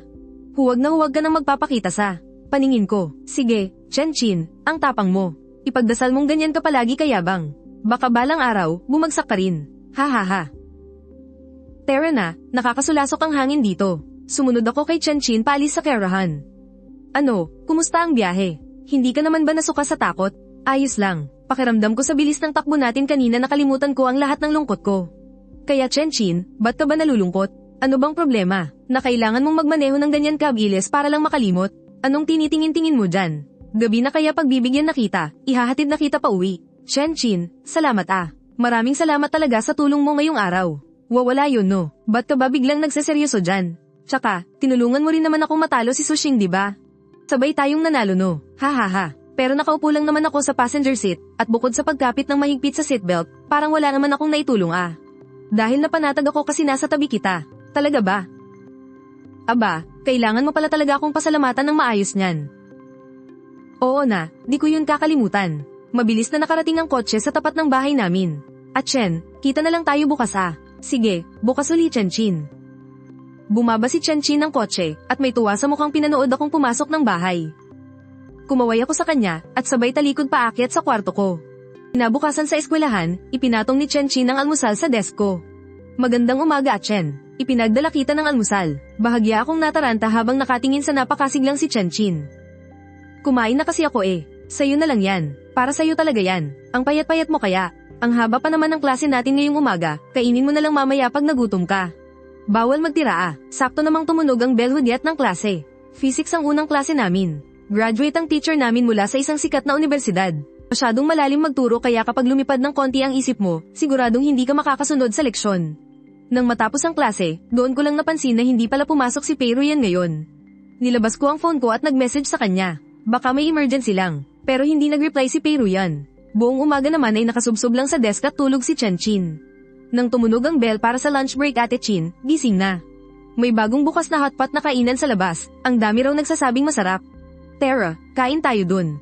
Ate Chin, tara na. Inangat ni Chin ang ulo niya mula sa desk, sabay tingin kay Zai Linlin nang may pupungas panggas pang mga mata. Tumayo siya at hinayla ako. Tara. Gutom na ko, sabay-sabay na tayong kumain. Sikat na sikat talaga si Chin sa campus, idagdag pa na napakagwapo ko rin. Kaya naman kaming tatlo na magkakasabay maglakad ay agad na naging agaw pansin sa paningin ng lahat ng tao sa eskwelahan. Maya-maya, nakita ko sa malayo ang isang pamilyar na balto ng tao na naglalakad palapit sa amin. Si Pei Ruyan yun, nakalugay ang mahaba't malambot niyang buhok, medyo mapula ang mga mata niya. Nakita rin niya ako, at si Chin na nasa tabi ko. Tapos ay nag-iwas siya ng tingin at mabilis na dumaan sa gilid namin. Malakas ang kutob ko na may nangyaring masama kay Pei Ruyan. Kayo na lang, hindi na ko sasama. Sabi ko kina Chin, tapos ay akmang tatalikod na para umalis. Tumigil ka, pupuntahan mo ba si Pei Ruyan? Oo, kumain na lang muna kayo. Huwag niyo na kong isipin, titignan ko lang kung anong problema niya. Kapag pinuntahan mo siya ngayon, huwag ka nang babalik para magpakita sa akin. Namula ang mga mata niya. Nakatitig siya ng diretso sa akin, pinipilit na naman ako. Naalala ko na naman ang pagiging matigas ang ulo ni Chin noon, sa susunod na lang tayo kumain. Hindi ko pinansin ang pagbabanta ni Chin. Pagkasabi ko noon, lumingon ako at naglakad papunta kay Pei Ruyan na nasa likuran ko. Ate Chin, hayaan mo na tayong dalawa na lang ang pumunta. Mas komportable pa nga ako na wala ang manhid na yun, eh. Mas masasabi ko pa kung anong gusto kong sabihin. Pei Ruyan, ayos ka lang ba? May nangyari ba? Pei Ruyan Pei Ruyan, anong nangyari sa mukha mo? Wala, ayos lang ako. Medyo masama lang ang pakiramdam ko. Sinat lang to. Nag-leave ako para kumuha ng gamot, nabasa ko nga pala yung mensahe mo sa akin. Salamat Chen. Tiningnan ko ang namumula at maganyang kanang pisngi. Bakas pa doon ang mapula-pulang marka ng sampal, mabuti naman at ayos ka lang. Tara na, tanghali na Iilibre kita ng pagkain. Ano bang gusto mong kainin? Ibinaba ko ang tray ng pagkain sa harap ni Pei Ruyan. Nakayuko siya ng bahagya, tahimik lang siyang kumakain gamit ang chopsticks niya. Ruyan, napag-isipan mo na ba yung alok ni Tito Pei? Hindi man lang inangat ni Pei Ruyan ang ulo niya pagkarinig noon, pero nakita ko kung paano niya mahigpit na hinawakan ang chopsticks niya. Bata, hindi ka pa ba nadala sa leksyon ko sa'yo noon? Ikaw na naman. Songting, anong ginawa mo kay Chen? Wala naman, ipinamukha ko lang sa kanya ang realidad, para alam niya kung saan siya lulugar. Nga pala, pumunta ka sa charity ball na gaganapin sa bahay namin ngayong weekend. Gusto kitang maging pinakamagandang partner ko sa sayaw at para naman sa probinsya nung hampas lupang to. Pwede ka ring pumunta, total kapag nakita mo ang putikan, doon mo lang malalaman kung gaano kataas ang langit. Para makita mo kung ano ang tunay na mayaman at ang malaking agwat namin sa mga basurang katulad mo. At Chen, huwag mo siyang pakinggan. Ganyan talaga yan, puro kasinungalingan ang lumalabas sa bibig. Tinakat ka niya, no? Hindi totoo yan, ako Pei Ruyan. Sasamahan kita ngayong weekend, pero at Chen, ayokong madamay ka pa sa gulo. Baka mapahamak ka lang, huwag kang mag-alala, magiging ayos din ang lahat. Hindi naman pwedeng hayaan kitang harapin ng mag-isa ang mga halimaw na yun, di ba? Pagkatapos ay inangat niya ang kanyang ulo at tumingin sa akin. Sa una niyang malungkot na mukha, ay sumili ang isang nakakapanatag ng ngiti. Pagkatapos ng lunch break, natiling bakante ang upuan ni Chin. Tinawagan ko siya para subukang kausapin. Kaso hindi talaga makontak, kaya minabuti ko na lang na huwag na siyang intindihin. Dahil alam ko na may mas mahalaga pa akong dapat gawin ngayon. Sabado ng gabi dumating ako sa napag-usapang open-air dance hall ng isang private club. Ang ball na sinasabi ni Songting ay ang event na inorganisa ng mga bagong mayayaman sa tech ng CTA, ang pamilya Chen. Isa itong investment ball. Sa gitna ng dance floor ay nandoon ang marangyang mag-asawang Chen. Higit 10 taon na silang aktibo sa mga charity works. Nandun din sina Songting at Songnoo. Bihis na bihis ang dalawa para magmukhang desente. May hawak silang wine glass at sip-sip na nakikipag-toast sa magkapatid na Pei. Nagpalakad-lakad lang ako sa paligid nang biglang napadako ang tingin ko. Sa isang pamilyar na balto, si Chin, nakasuot lang ng casual na damit, nakaupo siya sa sofa at isa-isang kumakain ng ubas. Chin. Chen, anong ginagawa mo rito? Tapos ay napatingin siya kay Pei Ruyan sa dance floor, at nang uyam na sinabi. Kaya pala nakapuslit ka lang dito dahil kay Pei Ruyan, no? Ang kulit mo rin talaga, Chen. Sinundan mo pa talaga siya hanggang dito. Ganyan ka ba talaga patay na patay sa kanya, ha? Binaliwala ko ang pang-iinsulto niya. Tinanong siya, bakit hindi mo nire-replyan ng mga chat ko sa'yo? Sobra akong nag-alala sa'yo, at bakit naman ako magre-reply sa'yo? Kung ayaw kong mag-reply, wala kang magagawa. Hindi ba magkaibigan tayo? Oh, kaibigan. Anong klaseng kaibigan ba? Hanggang ordinaryong kaibigan lang ba? O boyfriend-girlfriend tayo, sisigat na sana ako. Nang biglang lumapit si Peiruyan. Achan, nandito ka pala. Kanina pa kita hinahanap. Miss Pei, namimili ka ba ngayon ng susunod mong target? Lalapit ka ba sa pamilya Song para magpapansin? O baka sa pamilya Zhao o Wang? Sa dami ng pinagpipilian mo, hindi ka ba nalilito niyan? Baka malula ka niyan. Chen Qin, pwede ba, ayusin mo nga yung pananalita mo? Bakit ba palagi ka nalang ganyan? Nang oras na iyon, lumapit na rin ang magkapatid na Song. Tiningnan ako ni Song noo at mapangasar na tumawa. Kuya, nagpunta nga ang isang to. Sa universidad pa lang, isang malaking karangalan na makita mo kami. Huwag kang feeling naka-level mo kami. Ano bang posisyon mo? Isa ka lang hamak na delivery boy, di ba? HMPH, saang bang kita mo ba nabili ang peking suit mo? Alam mo ba kung anong sikat na brand ang kinopya niyan? Tapos ang lakas pa ng loob mong suotin. Song Ting, sumusobra na kayo. Ruyan, pati ba naman ikaw ay pinagtatanggol yung lalaking yan? Pinapamukha ko lang sa kanya ang realidad para malaman niya kung sino talaga siya. Huwag siyang masyadong ambisyoso. Kung sino man ako, at anuman ang katayuan ko sa buhay, wala kayong karapatang humusga. At least ako, hindi ko kailangang mangapak ng ibang tao o sumipsip sa iba para lang patunayan ang sarili ko. Hala, tingnan nyo, siya yung CEO ng An Group, di ba? Diyos ko, totoo nga ang mga chismis. Isa pala talaga siyang babae. Bakit naman kaya siya biglang nagpunta rito? Nanlaki ang mga mata ng magkapatid na Song at nagkatinginan. Nagmamadali silang sumiksik sa mga tao, habang si Peiruyan naman ay takang-takang napatingin sa akin. Unti-unting lumapit sa aming tatlo ang mga tao. Mula roon, isang nagkakaedad na babae ang naglakad papalapit. Dumiretso siya sa akin, huminto, at sinabing, "Ito ba ang mga naging kaklase mo sa bago mong eskwelahan? Mukha yatang masyadong makulay ang nagiging buhay mo roon ah." Pagkasabi niyo na tinalikuran na niya ako at umalis. Sa likuran ko, sina Chen Qin, Peiruyan, Song Ting, Song Noo, at ang iba pang mga negosyante lahat sila ay puno ng pagtataka at walang masabing nakatitig sa akin. Hindi ko naiusang mapaisip hindi man lang ginamit ni Song Ting ang utak niya. Kung isa talaga akong walang kwentang tao, paano ako makakalipat ng ganoon kadali sa isang sikat at eksklusibong paaralan tulad ng Shangzhou First High School? Ang mga magulang ko ay kilalang power couple sa business world ng CTA ang naging buhay ko bago ako mag-4 na taong gulang. Ay puro walang inaalalahaning pagmamahal at pag-aaruga, pero kinuha ng isang aksidente ang buhay ng tatay ko. Mula noon, naging malamig at malayo na ang nanay ko. Ibinuhos niya ang buong oras at lakas niya sa negosyo ng aking ama. Kaya nang magkaisip ako, nagkusa na akong lumayas sa mansyon namin para mamuhay mag-isa sa labas. Total ang atensyon at presensya ng nanay ko para sa akin, ay isang bagay na baliwala na rin kung meron man o wala. Nang makaalis si mama, tuwang-tuwang lumapit sa akin ang mag-asawang Chen. Itinulak nila si Peiruyan sa tabi ko. "Senyorito Jiang, kayo ng aming si Ruyan ang pinakamalapit sa eskwelahan. Kailan ka ba may oras para bumisita sa bahay namin? Ganyan talaga sa mundo ng negosyo, mas mabilis pa sa pagbuklat ng libro ang pagbabago ng ihip ng hangin." Kanina lang ay wala silang pakialam sa pangungutya sa akin ni Song Ting. Pero habang dumarami ang mga taong lumalapit sa akin, humanap ako ng pagkakataon para tumakas papuntang balkonahe at magpahinga. "Bakit ka lumabas? Hindi ba gusto ni Senyorito Jiang ang pakiramdam na pinapaligiran ng maraming tao? Ang pakiramdam na sinasamba at tinatrato na parang isang kayamanan. Hindi ko nga talaga gusto." "Eh ikaw, bakit ka rin lumabas? Napaka-plastic ng mga tao sa loob. Mga sip-sip sa mayaman at mapang-api sa mahirap, pare-pareho lang sila. Nakakadiri lang tingnan. Pasensya na, Chen Hui. Hindi sana kita iniwan ng ganoon lang noong araw na iyon. Sa totoo lang, magkababata kami ni Peiruyan. Napakahalagang kaibigan niya para sa akin. Nang makita ko ang kalagayan niya ng araw na iyon, hindi ko siya kayang pabayaan na lang. Oh, kaya pala ang Anjiang Group at ang pamilya Pei ay matagal na palang magkasabwat. Bagay na bagay nga, isang alyansa ng mga makapangyarihan. Bakit hindi ka makapagsalita ng maayos? Kailangan ba talagang laging matalim ang dila mo? Tsaka, noong magkakilala kami ni Ruyan, hindi pa Pei ang apelyido niya. Inampon lang siya ng mag-asawang Pei noong lumaki na siya. Pagkarinig sa sinabi ko, bakas ang bahagyang pagkagulat sa mga mata ni Chen Qin. Ampon lang si Pei Ruyan. Noong nakaraan na bigla kang hindi sumipot, naiwan tuloy akong mag-isang kumain ng hotpot. Sabihin mo nga, paano mo ako babawian ngayon? Sinalubong ko ang diretsahang tingin niya, at bahagyang naginit ang aking mukha. Ano bang gusto mo? Ang papangit ng lasa ng mga pagkain sa party na ito, puro lang naman pampapogi at arte. Tara na, Senyorito Jiang. Ililibre kita ng totoong masarap na pagkain.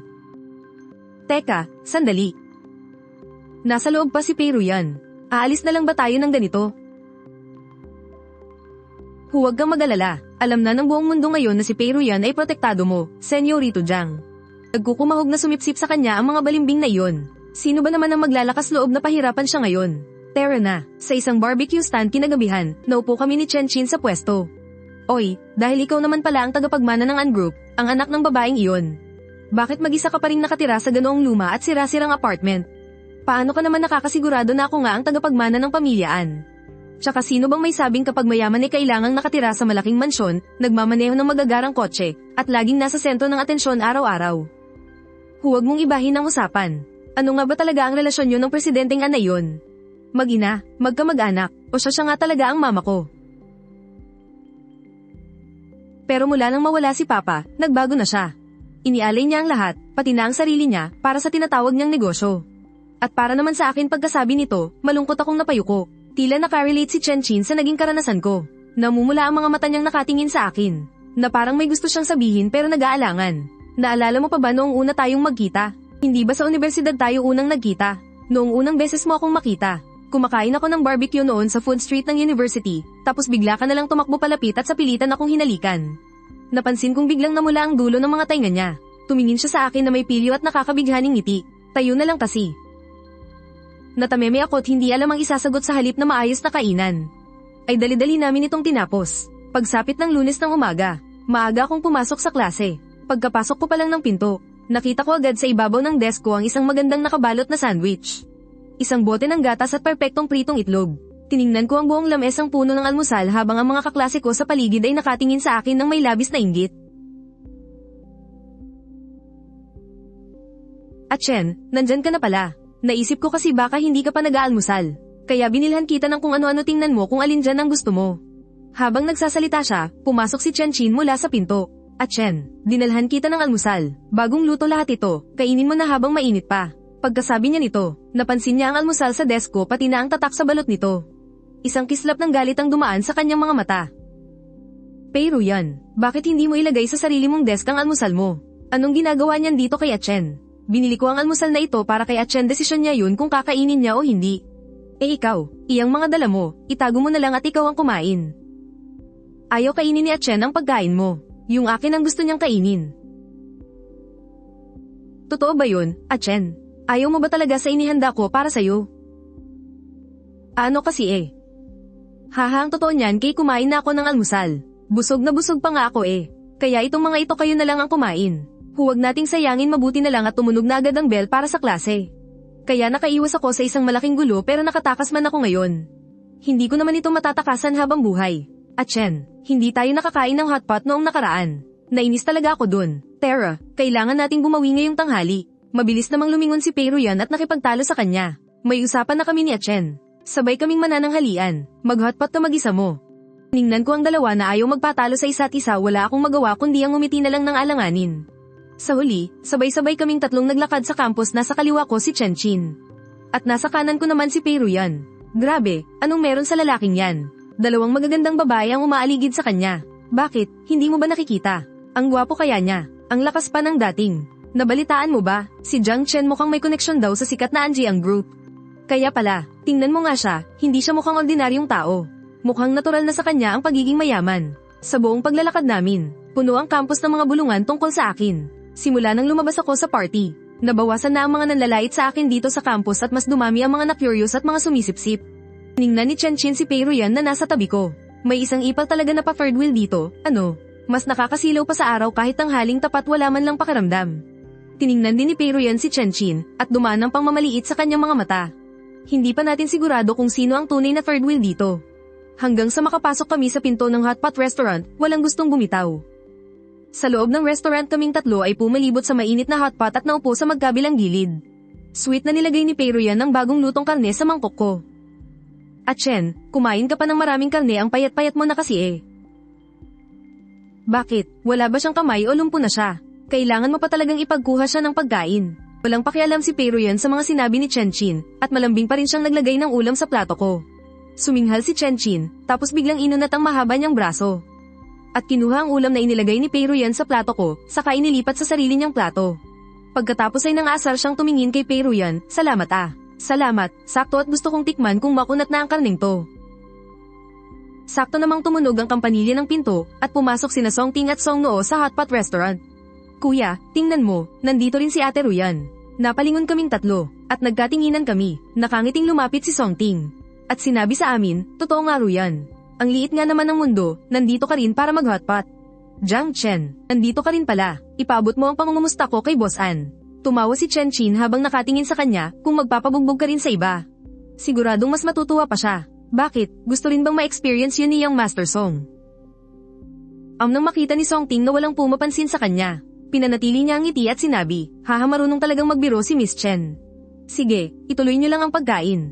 Hindi ko na kayo iistorbohin. Pagkasabi nun, hinailan niya si Song Noo paalis. Sa labas ng hotpot restaurant, inis na nagreklamo si Song Noo. Kuya, bakit ba tayo umalis? Matagal ko nang gustong kumain dito eh. Ang hirap-hirap pumili tapos aalis tayo. Bakit ba tayo natatakot sa kanila? Lamon, lamon, lamon, puro kalamon. Hindi mo ba nakita na wala silang pakialam sa atin ha? Sina Jiang Chen, Chen Chin, at pati si Pei Ruyan. Maghintay lang silang lahat, balang araw. Pagbabayaran din nila ang kayabangan nila ngayon. Sa loob ng hotpot restaurant, bakas ang pag-aalala sa mukha ni Pei Ruyan, at Chen masyadong mapagtanim ng galitiyang si Songting. At sobrang pabago-bago pa ng ugali niya. Sa sobrang pamamahiya na inabot niya noong party, sigurado akong hindi niya palalampasin yun. Natatakot ako na baka gantihan kanya. Walang pakinamang nakatingin si Chen Chin sa kanya. E di subukan niya. Gusto kong makita kung anong kayang gawin ng walang kwentang pamilya Song na yan. Isa lang naman silang aso na umaasa sa pamilya Chen para makakain. Ano naman kung magwala siya sa galit? Sino man ang tingin ni Pei Ruyan si Chen Chin? Ang dami ng anggulo at mga basurang tao sa paligid mo. Kung gusto niya mang gumanti, baka kailangan pa niyang pumila. At Chen, makinig ka sa akin. Mas mabuti sigurong bumalik ka muna kila Tita Ann at doon muna tumira. O kaya bumalik ka sa mansyon ng pamilyaan. Kahit paano, may mga bodyguard at katulong doon na mag-aalaga sa'yo. Mas ligtas doon. Paano kung mangyari ulit sa'yo yung gulo sa eskinita noon? Anong gagawin natin? Inis na sagot ni Chen Chin.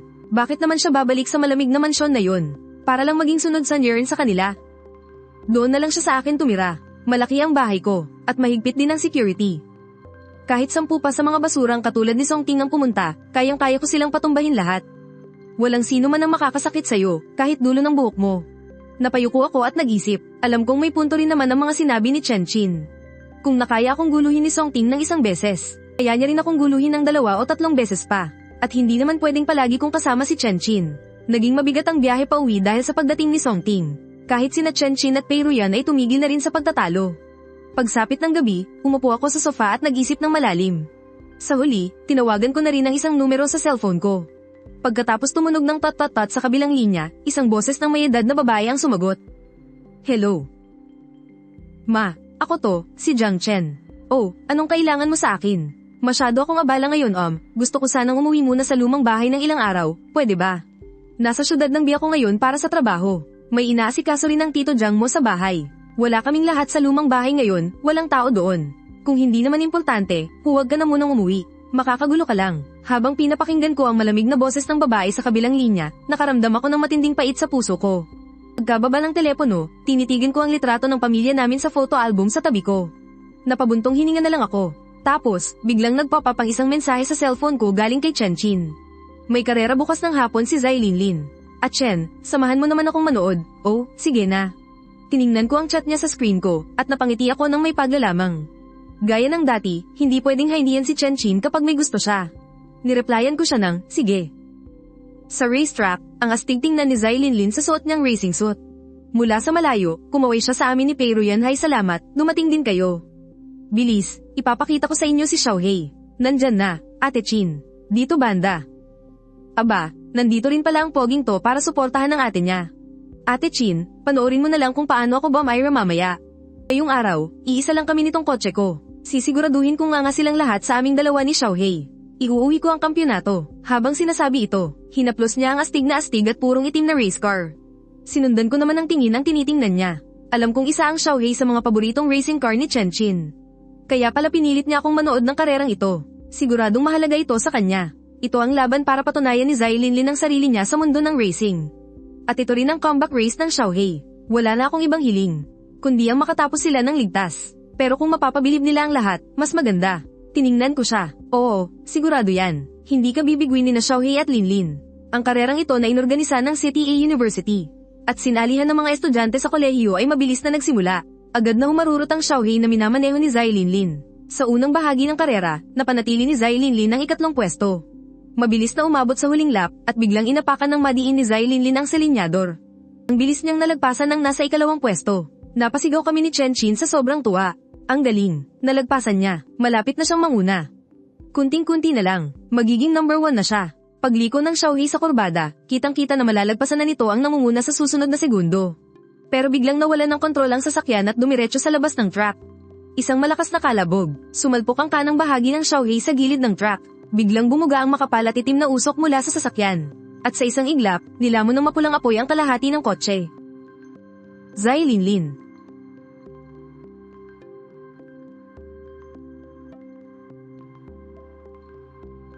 Sa labas ng ospital, balisang-balisa kami ni Chen Qin habang naghihintay sa labas ng emergency room.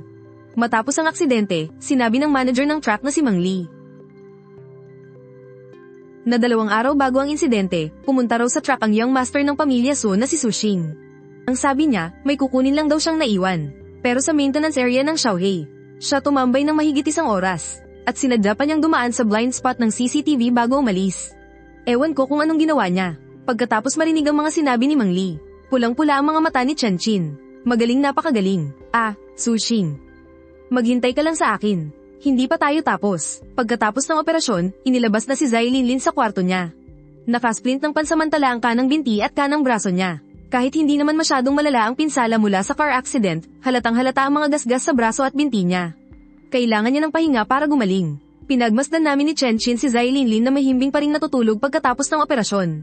Bakas ang konsensya nang sabihin niya, ako talaga ang gustong saktan ni Su Xing. Inakbayan ko siya at inalo. Siguradong pagbabayaran niya ito. Ang ACT Financial Channel ay ang pinakapinapanood na news channel ng mga kumpanya sa syudad na palaging nagbabalita ng mga pinakabagong balitang pangnegosyo. Isang araw na ko naman, Ate Chin. Hindi mo na talaga kailangang magpakapagod sa pag-aalaga sa akin eh. Inirapan siya ni Chen Qin. At sinubuan siya ng ubas sa bibig. Kahit kumakain ka, ang daldal mo pa rin. Sabay kaming napatingin sa balita sa TV at nagkatinginan ng nakangiti. Eksaktong tumunog ang balita sa TV, narito ang nagbabagang balitang pangnegosyo ngayon sa ACT. Ang tagapagmana ng So Group na si Su Xing ay kinorner ng mga pulis sa isang presidential suite ng isang sikat na hotel kagabi. Paglipat ng camera, makikitang natataranta si Su Xing at nagtatago mula sa lente ng camera.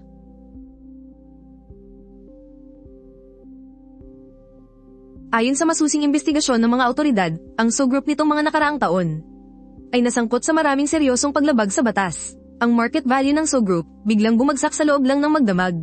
Maraming mga investors ang nagprotesta sa labas ng gusali ng So Group.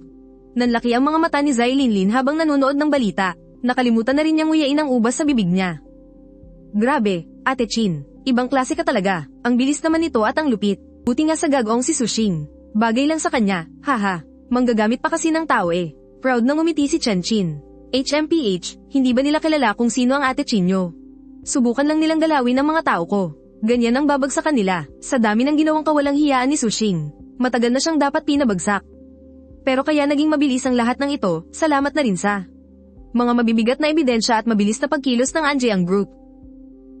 Salamat sa'yo, Chen. Wala yun. Ang Su Group naman kasi, walang sinasanto pagdating sa negosyo. Sila na rin ang humanap ng sakit ng katawan nila. Alam naman ng lahat, pagkatapos kong ibigay ang mga ebidensya laban sa So Group, malalim siyang tumitig sa akin.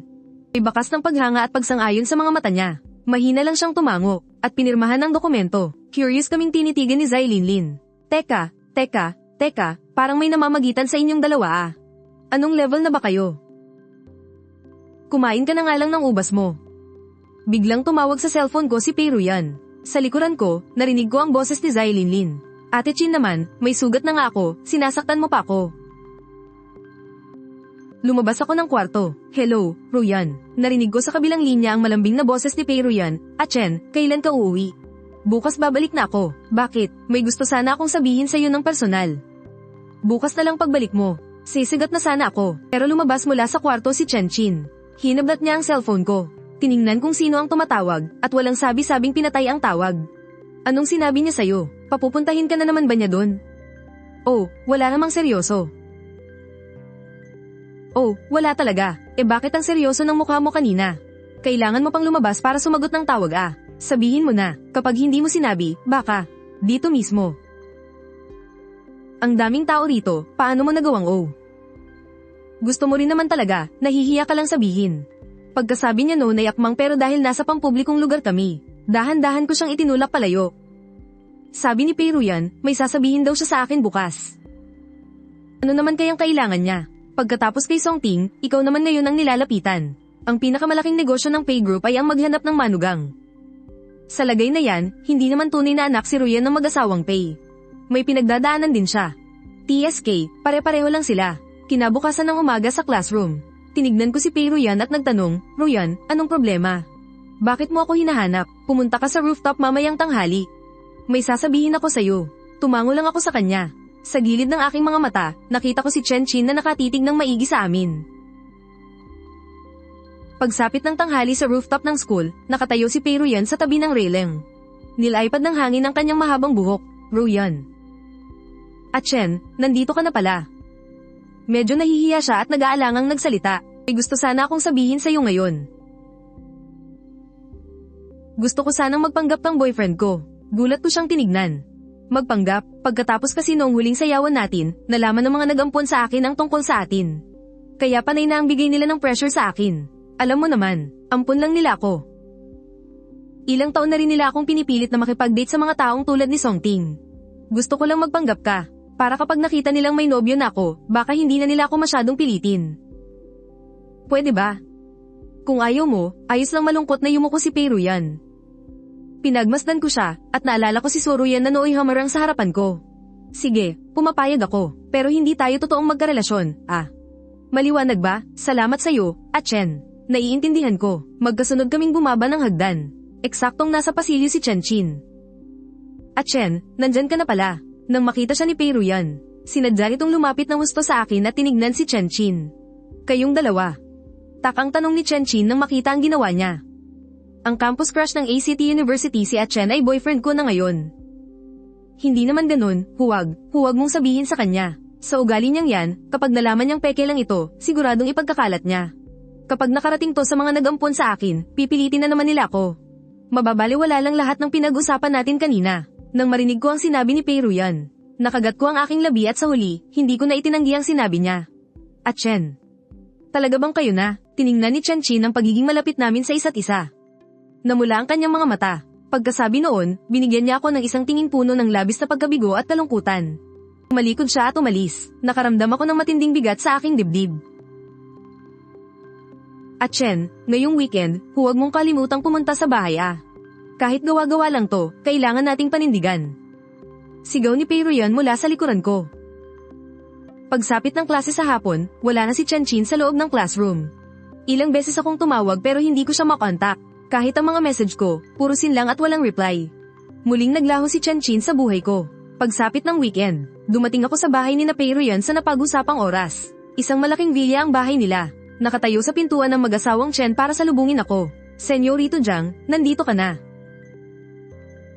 Tawagin niyo na lang po akong Jiang Chen. Nako, narinig ko kay Ruyan na magkakilala na pala kayo simula pa noong mga bata pa kayo. Tadhana nga naman, Jiang Chen, nabalitaan kong hindi ka raw nakatira kasama ng pamilyaan. Bumukod ka raw ng tirahan. Haha, ang bata mo pa pero napaka-responsable mo na. Kahit si Peiruyan ay hindi alam ang balitang bumukod na ako. Kaya hindi ko mapigil ang suriing mabuti sina Tito Chen at Tita Pei na nasa harapan ko. Masyado pong abala ang nanay ko sa trabaho. Senyorito Jiang, tikman mo itong ginawa ko. Sige na, tikman mo na itong luto ni ate. Umayos ka ng kilos. Opo, alam ko na. Hay nako, Ruyan, maganda naman ang intensyon ng ate mo. Tinapak niya ang kamay ni Peiruyan at inusag ang dessert papalapit sa akin. At Chen, huwag kang mahiya. Kumain ka lang. Ruyan, ikaw ang kumain. Siguradong gutom ka na. Biglang nagiba ang timpla ng mukha ni Tita Pei at ng babaeng nakapula. Binigyan ako ni Peiruyan ng isang tingin na puno ng pasasalamat. O siya, ngayong kumpleto na ang lahat, pag-usapan na natin ang mahalagang bagay. Jiang Chen, dahil pareho naman kayong may gusto sa isa't isa. Mas mabuting maayos na agad ang bagay na ito para makasigurado. Tito, iyan din po sana ang sasabihin ko. Napag-usapan na po namin ni Ruyan. Plano po naming pumunta sa Amerika para mag-aral pagka-graduate namin ng high school. Masyadong matrabaho ang paghahanda sa kasal. Hindi pa naman huli ang lahat kung gagawin natin iyon kapag stable na ang pag-aaral namin sa ibang bansa.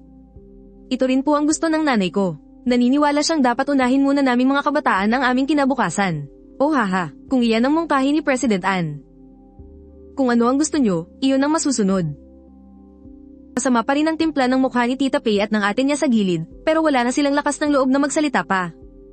Palihim na nakahinga ng maluwag si Pei Ruyan at patagong sumulyap sa akin ng may pasasalamat. Bahagya lang akong tumango, pero ang tanging nasa isip ko ay ang namumulang mga mata ni Chanchin. At ang pagtalikod niya palayo, parang isang maliit na karayom na tumutusok sa dibdib ko kaya't nahihirapan akong huminga. Sa wakas, natapos din ang pagpapanggap na pagbisitang ito. Paglabas ko ng bilya ng mga Pei, agad kong kinuha ang cellphone ko at tinawagan si Chanchin. Pero isang malamig na boses pa rin ang narinig ko sa kabilang linya, ang numerong iyong tinatawagan ay pansamantalang hindi makontak. Mahigpit kong hinawakan ang cellphone ko hanggang sa mamuti ang aking mga daliri. Ito na ang pangatlong araw ng pagkawala niya, at ito rin ang unang pagkakataong nakaramdam ako ng ganitong matinding kaba at takot. Kilalang kilala ko siya, mukha man siyang matapang, palaban, at walang pakialam. At puno ng tinikang katawan, lahat ng iyon ay dahil lang sa pamimilit ng malamig at walang pusong pamilya niya.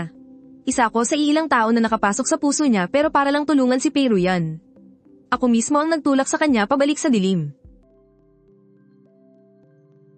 Kabisado ko na ang daan papunta sa pinto ng apartment niya. Dahan-dahan akong kumatok. Chanchin ako to, si Jiang Chen. Chanchin, alam kong nakikinig ka. Hindi kami totoong magkarelasyon ni Pei Ruyan. Palabas lang ang lahat ng to. Ginawa ko lang yon para tulungan siyang lusutan ng pamilya niya. Hindi kita niloko. Kahit kailan, hindi ko ginawa yon. Bumukas ang pinto na may mahinang klik. Nakatayo si Chanchin sa bungad. Pulang-pula at maga ang mga mata niya at may malalalim na pangingitim sa ilalim. Ang laki ng ipinayat niya. Parang piniga ang puso ko nang makita ko siya. Palabas. Bakit hindi ka nagpaliwanag noong una pa lang? Bata pa lang ako, wala nang nagmamahal sa akin si Papa, sa madrasta ko lang nakikinig. Prinsesa ang turing ng babaeng yun kay Pei Ruyan habang ako, itinuturing niyang pabigat na basura. Hanggang sa nakilala kita noong kolehiyo ikaw lang talaga. Ang hindi nandiri sa akin. Ikaw lang ang hindi nagtaboy sa akin. Inabot ko siya at dahan-daang pinunasan ng mga luha niya. Naramdaman ng mga daliri ko ang init ng pisngi niya. Malambing pero seryoso ang boses ko. Chanchin. Kasalanan ko, patawarin mo ako. Kababata ko si Pei Ruyan. Pinipilit siya ngayon ng kinikilala niyang ina na magpakasal sa iba. Wala na siyang ibang matakbuhan. Tinulungan ko lang siyang magpanggap na boyfriend niya para lusutan ng pamilya niya. Kahit kailan, hindi ko siya nagustuhan at hindi ko naisip na maging kami. Mula noon hanggang ngayon, ikaw lang ang nasa puso ko. Chanchin, ikaw lang talaga. Totoong totoo to, walang halong kasinungalingan. Mahigpit kong hinawakan ang mga kamay niya. Noong unang beses mo akong hinalikan sa may food street ng campus. Nagwala na ang tibok ng puso ko. Tapos noong nasa universidad na tayo. Kahit palagi mo akong sinusungitan, hindi ko maiwasang sundan ka ng tingin. Mataray ka lang magsalita, pero palagi mo naman akong ipinagtatanggol. Inaalagaan mo ako, at handa ka pang makipag-away para sa akin. Chanchin, mula pa noong araw na yun sa food street. Nahulog na ang loob ko sa'yo. Doon pa lang, mahal na kita. Mas lalong bumuhos ang mga luha ni Chanchin, at bigla siyang yamakap ng mahigpit sa akin. Baon na baon siya sa dibdib ko. Huwag mo na akong lolokohin ulit. Huwag mo na ulit akong iiwanang mag-isa. Pangako hinding-hindi na, sagot ko habang dahan-daang hinahagod ang likod niya. Sa wakas, nabunutan din ako ng tinik pagkalipas ng 3 araw. Hindi kalakihan ang apartment niya. Pero malinis at maayos. Punong-puno ng mga poster ng karera ng kotse ang mga dingding. May helmet sa isang tabi. Bawat sulok ng kwarto, sumasalamin sa makulay niyang pagkatao. Matagal ko siyang tinabihan at sinamahan, hinintay ko siyang kumalma. Bago ko dahan-daang ipinaliwanag ang lahat ng nangyari, nilapitan ako ni Pei Ruyan. Sabi niya may sumusunod daw sa kanya, kaya nakiusap siyang magpanggap akong boyfriend niya. Hindi nagtagal tumunog ang doorbell. Binuksan ko ang pinto at ganoon na lang ang gulat ko nang makita ko si Pei Ruyan sa labas. May bitbit siyang isang supot ng prutas. Nang makita niya si Chanchin na maayos na ang pakiramdam. Kusa siyang lumapit. Chanchin, pasensya na. Ginamit ko si Jiang Chen noon, sinadya kong gumawa ng gulo para masaktan ka. Patawad talaga, medyo malamig pa rin ang tingin ni Chanchin.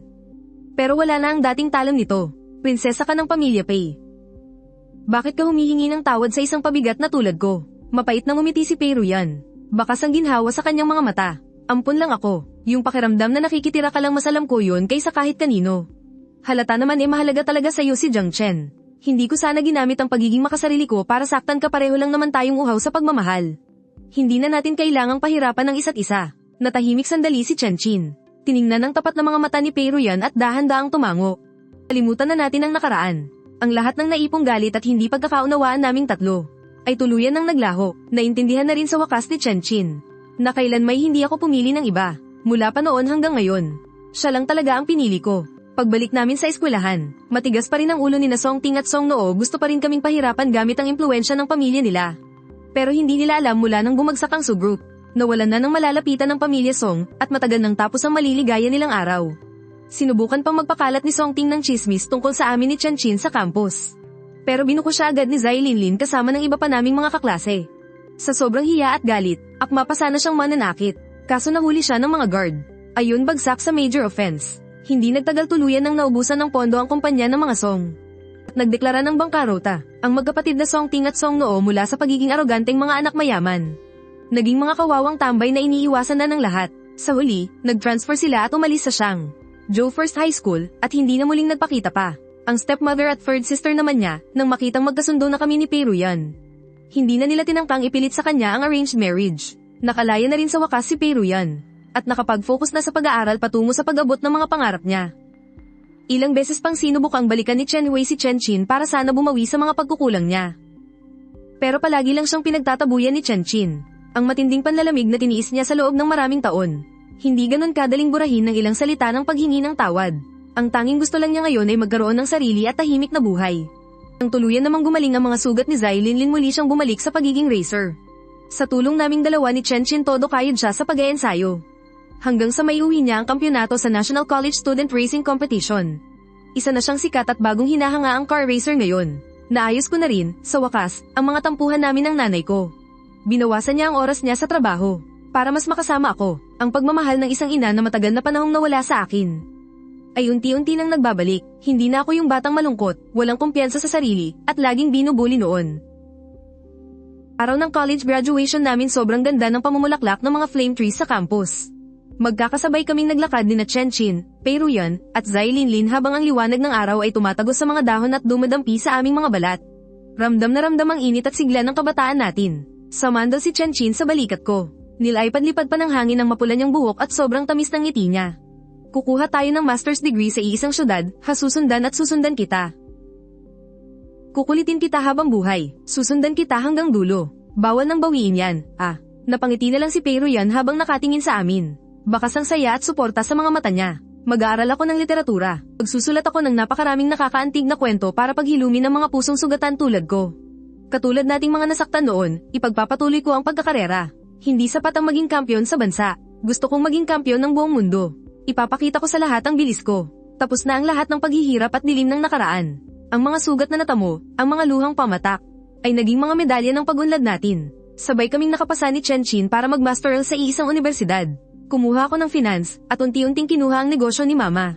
Naging isang ganap na batang negosyante ako. Si Chen Qin naman, hindi sinukuan ng pagkakarera. Siya ang naging pinakabatang babaeng racer sa buong bansa. Sa loob ng racetrack, siya pa rin ang pinakamaningning na bituin. Umuwi naman si Peruyan matapos mag-aral, at naging isang manunulat. Gamit ang panulat niya para gumawa ng mga kwentong nagpapagaling ng puso.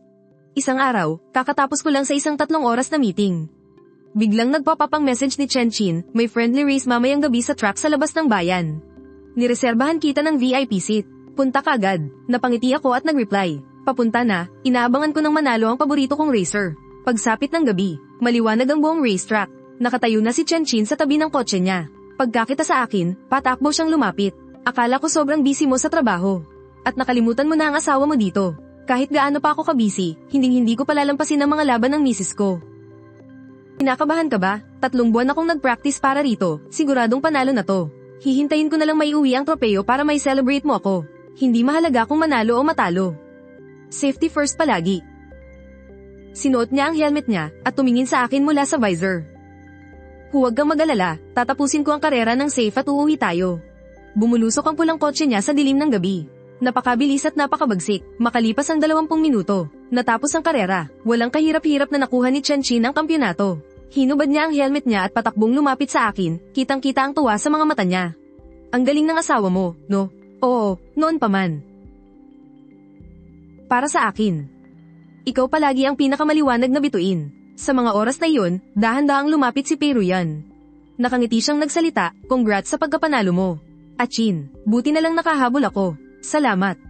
Yung bagong libro mo sobrang sikat ngayon. Mas pinag-uusapan pa nga kaysa sa pagkapanalo ko, Sinusulat ko lang naman ang mga karanasan ko para paghilumin ang sarili ko. Hindi tulad ninyo. Ang isa, hinahabol ang hangin sa racetrack. Habang ang isa naman, laging nakasuporta sa likod niya. Oo nga, napanindigan nating lahat ang mga pangarap natin nung bata pa tayo. Pero ako ang pinakamaswerte, dahil naiuwi at napangasawa ko ang babaeng mahal ko mula pa noon. Tumingala si Chenchin, ngumiti sa akin at sinabing, siya, tama na yan. Tara na sa dating night market. Ililibre ako ng asawa ko bilang celebration. Agad kaming sumang-ayon. Napakasaya at buhay na buhay sa night market. Pinangay ng malamig na hangin ang pagod namin. Habang nagkukwentuhan, napabuntong hininga si Chenchin kung paano lumipas ang maraming taon. Dati, pinipilit ako ng lahat na sumuko na sa pagkakarera, masyado raw kasing mahirap. Ikaw lang ang walang sawang sumuporta sa akin mula simula hanggang dulo. At saka, kapag hinahabol mo ang pangarap mo, kusa kang nagniningning. Kaya ang tanging magagawa ko ay protektahan ng liwanag na yun. Mabilis na lumipas ang maraming taon. Nauwi na rin sa kasalan ng mahabang relasyon namin ni Chenchin. Sa 3 taon matapos kaming ikasal, ipinanganak ang anak naming si Soysoy. Isang weekend, bumisita si Peiruyan sa bahay. Nang makita ni Chenchin ang bisita, nakangiti siyang tumayo para salubungin siya. Inabot naman ni Peiruyan sa bata ang bago at orihinal niyang storybook. Para kay Soysoy naway maging payapa at ligtas ang buong buhay mo. Sobra niyo namang ini-spoil ang batang yan, sabay sandal ni Chenchin sa balikat ko. Mahina siyang bamantong hininga. Dati, pilit akong pinapasuko ng lahat ang bilis talaga ng panahon. Dati, litong-lito pa ako sa magiging kinabukasan ko, halos magkandara pa ako para lang patunayan ang sarili ko. Pero ngayon, maayos na ang career ko at buo na rin ang pamilya natin. Oo nga, kumusta naman ang paghahanda mo para sa national finals sa susunod na buwan? Ito ang pinakamahalagang karera ko ngayong taon. Kapag nanalo ako na ang tatanghaling grand champion. Medyo kinakabahan nga ako, pwede bang pumunta kayo ni Soysoy para samahan ako roon? Kapag nandoon kayo, mas panatag ang loob ko. Sasamahan kita hanggang dulo. Inayos ko na ang lahat ng trabaho ko sa kumpanya. Para matutukan ko ang finals mo. Pangako, hinding-hindi ako mawawala. The best talaga ang asawa ko, malambing niyang sabi. Tumango naman si Peiruyan bilang pagsang-ayon. Pinansela ko na rin ang lahat ng book signing ko para makapag-cheer sa'yo ng live. Tsaka, isusulat ko sa bago kong libro ang kwento mo tungkol sa pag-abot ng mga pangarap mo. Ang nakikita lang ng ibang tao ay ang galing ko kapag nananalo ako, pero kayo lang ang nakasaksi sa mga iyak at sugat ko noong nagde-training ako. Kayo ang laging umaunawa at sumusuporta para makarating ako kung nasaan ako ngayon. Hinaplos ko ng dahan-dahan ang buhok niya. Yung mga hirap at luha mo parte yan ng pagkatao mo. Lagi lang akong nasa likod mo. At sumapit na nga ang pinakahihintay na grand finals. Punong-puno ang buong stadium. At ang pulang racing car ang unang tumawid sa finish line. Umalingaw-ngaw ang malakas na palakpakan. Todo kaway at sigaw naman si Soysoy sa tuwa. Kinuha na ni Peiruyan ng litrato ang masayang sandaling ito at mahinang napangiti. Hinding-hindi talaga kumukupas ang tunay na pangarap. Nakakatuwang isipin habang pinagmamasdan ko ang nagniningning kong asawa sa racetrack. At ang aming anak kasama ang matalik naming kaibigan, nakaramdam ako ng labis na kakontentuhan. Mula sa aming kabataan hanggang sa aming pagtanda, lahat ng inalay naming pagmamahal at pangarap ay nagbunga rin sa wakas.